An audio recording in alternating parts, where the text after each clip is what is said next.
Welcome to Big Shakti's Light on Yoga and Meditation podcast. My name is Dr. Swami Shankardev Saraswati. I'm a yoga acharya, medical doctor, psychotherapist, and Vedic astrologer. And I'm co-creator of Big Shakti along with my partner Jane Stevenson. Jane is a writer, intuitive healer, and spiritual counselor who uses yoga, Jungian psychology, and dream work in her practice.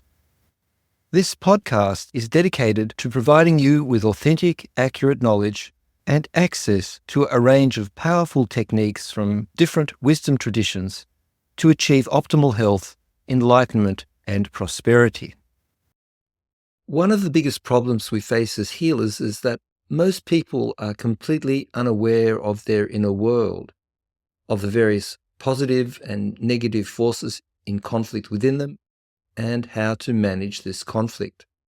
They lack self-awareness and are asleep to the mind and to the self, and to the different parts of the mind, and how each of the different parts of the mind operate and support each other when they're healthy, or block each other when they're dysfunctional. And we're not trained on what we can do to harmonize and optimize our inner potential. This lack of self-awareness and unconsciousness about our own mental landscape is perhaps the greatest obstacle to healing. It's important to understand that we can't manage what we can't perceive or name.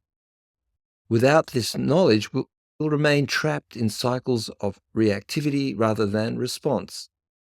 And that's why we're running a series of mental health workshops that focus on Eastern systems of healing and enlightenment. They provide maps of wholeness and techniques that enable us to perceive and name the various components, elements, and forces that make up the mind and how the mind fits into the totality of who we are. People suffer without understanding why and how they're suffering. They live in a state of ignorance called tamas in Sanskrit. They feel powerless against invisible forces within themselves. And this is why studying the Indian philosophies of yoga, tantra, Vedānta, and Sāmkhya is so essential. The knowledge and techniques contained within the ancient wisdom traditions enable profound healing and awakening to our inner potential by cultivating self-awareness and following maps of wholeness and techniques that are passed down to us. Not only are the majority of people who pursue therapy for mental and emotional distress caught up in unconscious, harmful internal conflicts, they're disconnected from and unaware of their inherent positive attributes, capabilities, and inner resources. They find themselves trapped in deeply ingrained, self-perpetuating cycles of negative thoughts, feelings, and behavioral patterns. And these limiting beliefs and emotional schemas often originate from past experiences, traumas, or learned coping mechanisms that no longer serve them, and as a result they feel stuck or disempowered and unable to access the innate wisdom, resilience, and potential that lies dormant within them. The therapeutic journey then becomes a process of awakening to our true nature, unearthing and nurturing the positive qualities that have been obscured by suffering, and learning to break free from the confines of old detrimental patterns. And by shining a light on our strengths, abilities, and the fundamental goodness at our core, therapy can help us reclaim our power, cultivate self-awareness, and chart a path towards healing, growth, and a more fulfilling life.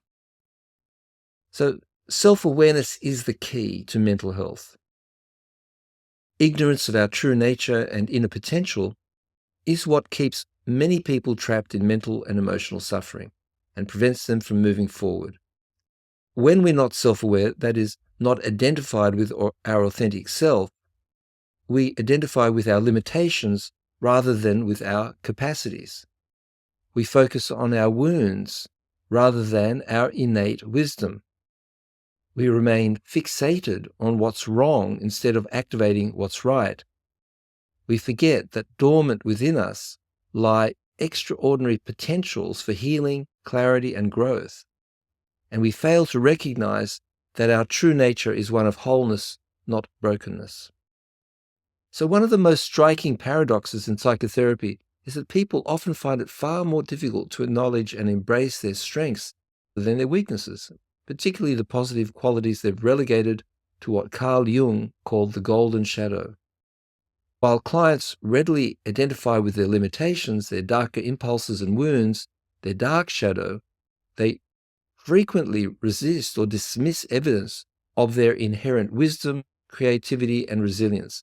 And this reflects a profound psychological inversion. We become identified with our suffering while denying the possibility of our potential greatness. And unconsciously, many people believe they're doomed and that healing is impossible, and this can be a difficult obstacle to overcome. This resistance to claiming our strengths isn't mere modesty, it represents a kind of deeper defensive structure. Acknowledging our capacity means confronting the painful question of why we haven't used them and accepting responsibility for our growth. To overcome this, yoga therapy and various systems of depth or transpersonal psychology present a liberating truth.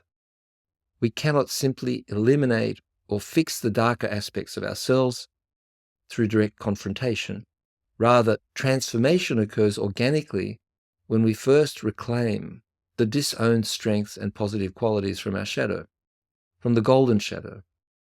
And as these empowered aspects of self are integrated, they naturally illuminate and transmute the darker elements, not through rejection, but through the expansion of consciousness that makes room for all parts of ourselves to serve a higher purpose. And the ancient wisdom traditions understood this process of embracing our humanity, our light and our dark aspects.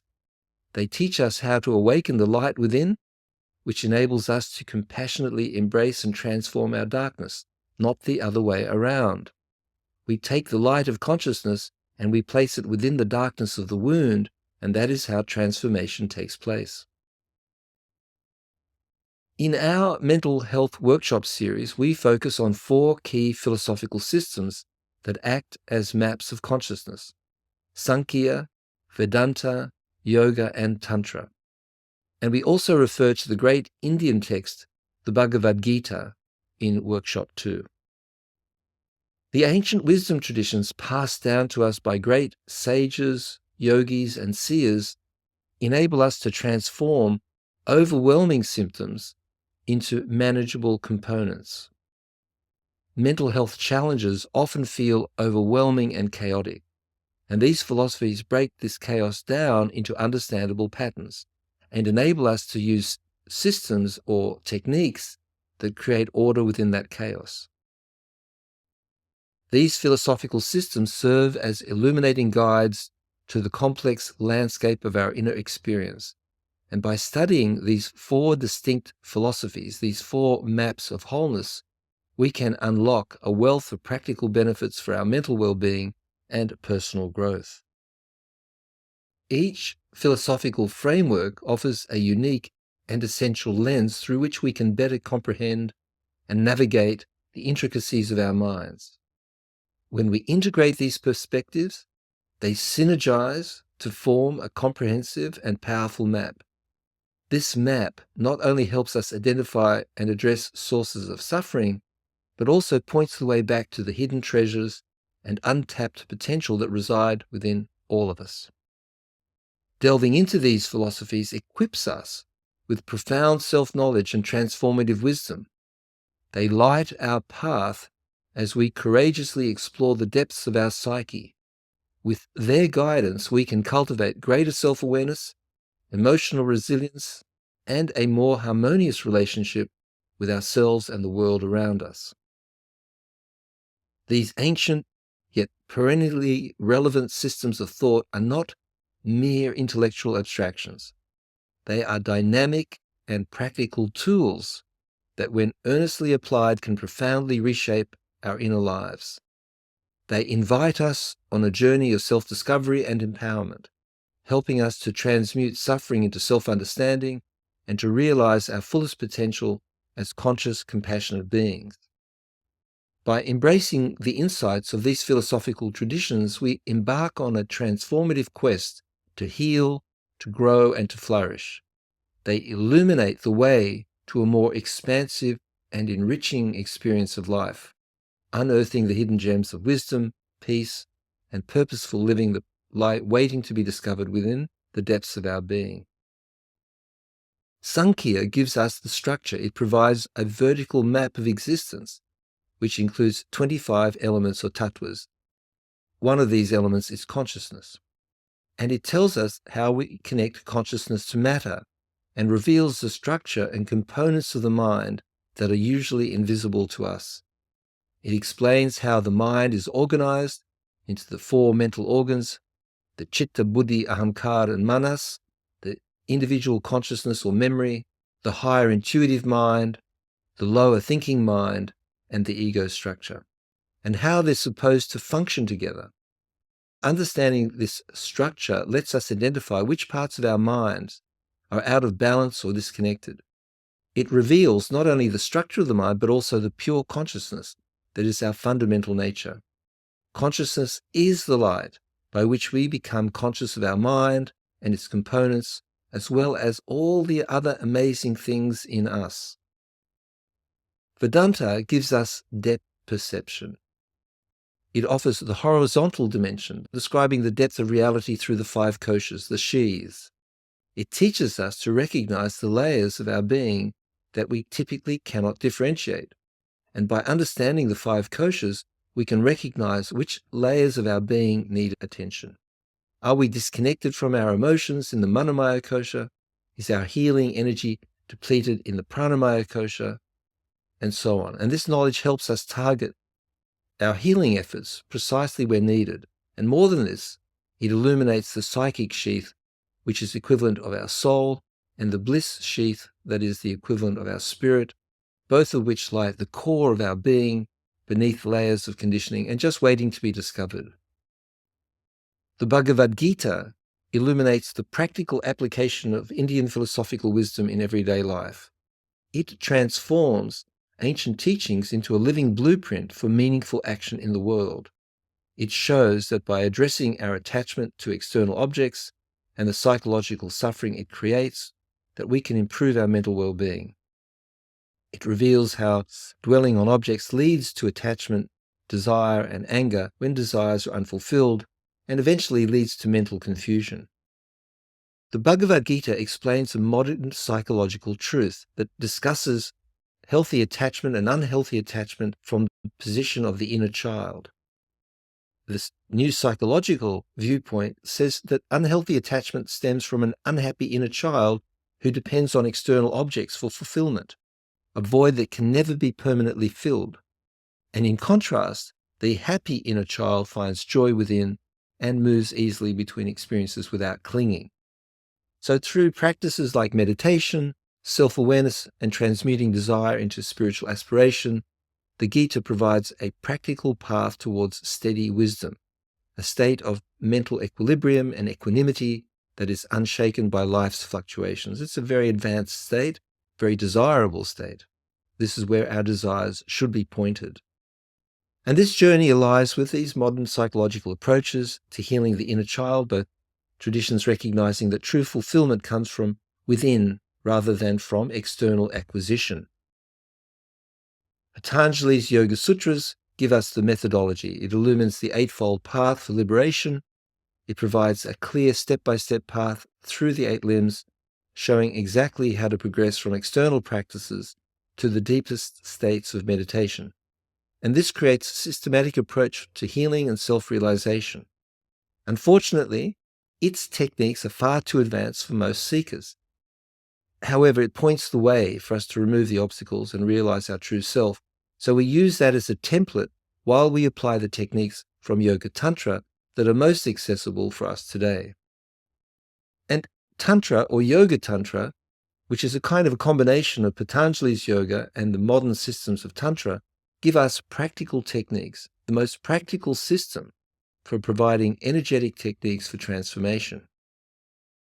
Tantra offers specific, powerful methods to work with energy like mantras, visualizations, chakra practices, and so on, that can produce tangible results in transforming mental patterns.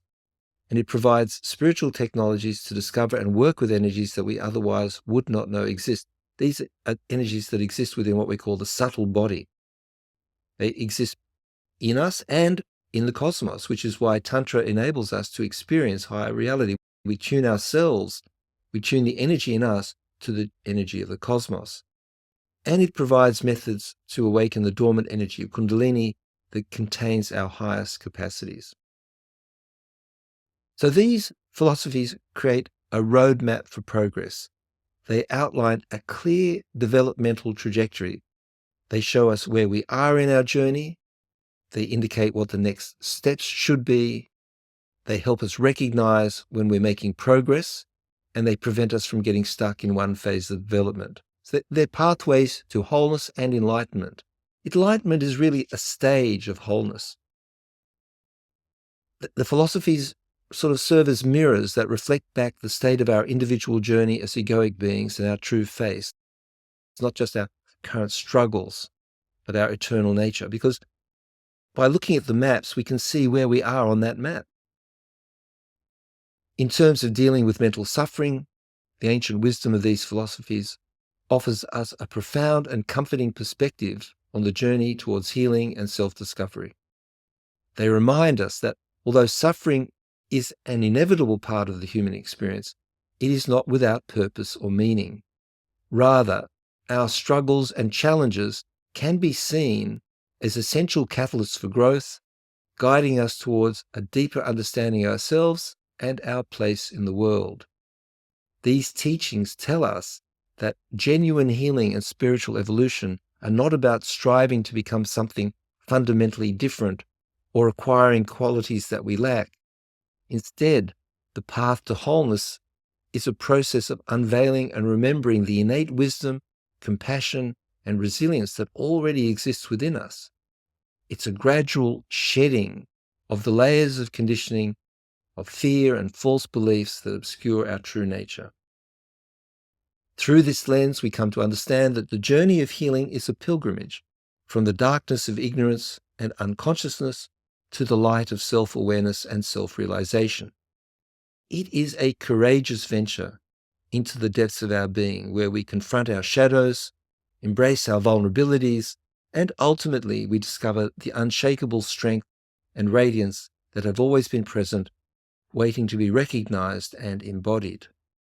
And by reframing our perception of suffering and growth in this way, these ancient philosophies offer us a roadmap for navigating life's challenges with greater wisdom, compassion, and resilience. They invite us to trust in the transformative power of the knowledge and techniques, as well as our experiences, to find meaning and purpose in our struggles and to have faith in the unfolding of our own unique journey towards wholeness and self-realization.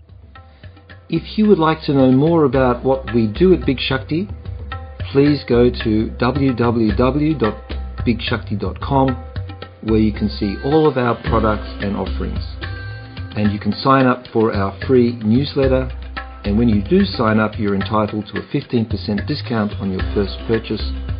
And subscribers, of course, get generous discounts on all our products from time to time, especially when we release a new course.